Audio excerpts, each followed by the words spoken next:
చెట్టంత మనిషి అని బాగా అనుభవం పొందినటువంటి పెద్దవాళ్ళ గురించి మనం ప్రస్తావిస్తూ ఉంటాం. ఇలా మనిషికి మానవుకి ఉన్నటువంటి బంధాన్ని ఎలా అర్థం చేసుకోవాలి? మనిషి బతికి ఉన్నాడు, చెట్ల కారణంగానే బతికి ఉన్నాడు. వృక్షాలు మనకు ఆయుర్దాయాన్ని అందిస్తాయి, ఆక్సిజన్ అందిస్తుంది ఒక చెట్టు, కార్బన్ డైఆక్సైడ్ తీసుకుంటుంది మరి ఒక చెట్టు, పుష్పాలు ఇస్తాయి కొన్ని చెట్లు మొక్కలు. పుష్పాల వలన ఆరోమా థెరపీ అంటారు, సువాసనల చేత ఆరోగ్యాన్ని కాపాడుకోవడం, భగవంతుడిని అర్చించడం, సృష్టిని, పర్యావరణాన్ని, ప్రకృతిని ఆనందమయం చేసుకోవడం మొక్కల వల్ల మాత్రమే సాధ్యం. మొక్కలు లేకపోతే మనం లేం. ప్రాణానికి ప్రతీక మొక్క. ఈ సంగతి గుర్తించిన ప్రాచీన భారతీయ సాహిత్యం ప్రతి నక్షత్రానికి ఒక చెట్టు, నక్షత్ర వృక్షాలు, ప్రతి సమాజానికి ఒక తోట, వనం, ప్రతి ప్రాంతానికి కొన్ని చోటలలో ప్రత్యేకంగా కొన్ని విశేషంగా ఉండేటటువంటి తోటలు పెంచాలి. అది లంకా నగరమైనా సరే అశోకవనం ఉంటుంది. అలాగే భారతంలో కానీ, భాగవతంలో కానీ, రామాయణంలో కానీ ఎక్కడ చూసినా కూడా వృక్షాల ప్రస్తావన లేనటువంటి చోటు లేదు. వేదం కూడా ఎంత బాగా ఈ మొక్కల గురించి చెబుతుంది అంటే, యథా వృక్షస్య సంపుష్పితస్య దూరాత్ గంధోభాత్ ఏవం పుణ్యస్య కర్మణో దూరాత్ గంధోభాతి.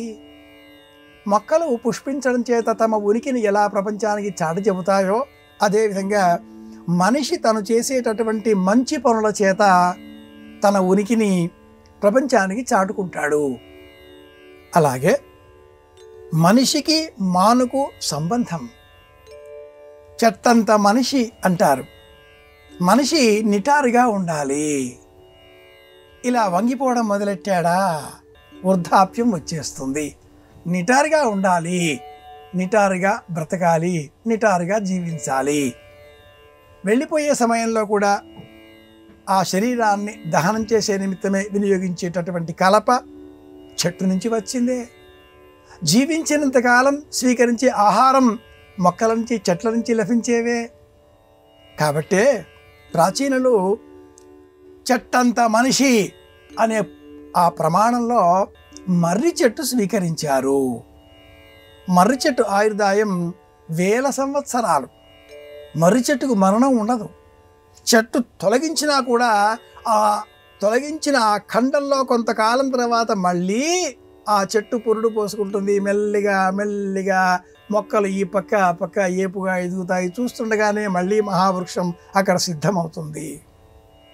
అంత మర్రి చెట్టు, కొండంత మర్రి చెట్టు ఆవగింజ కంటే కూడా సూక్ష్మంగా ఉన్నటువంటి మర్రి విత్తనంలో దాగి ఉంది అంటూ మనకు బృహదారణ్యకోపనిషత్తు వివరిస్తుంది. భృగుర్వైవారుణే వరుణం పితరముపససార.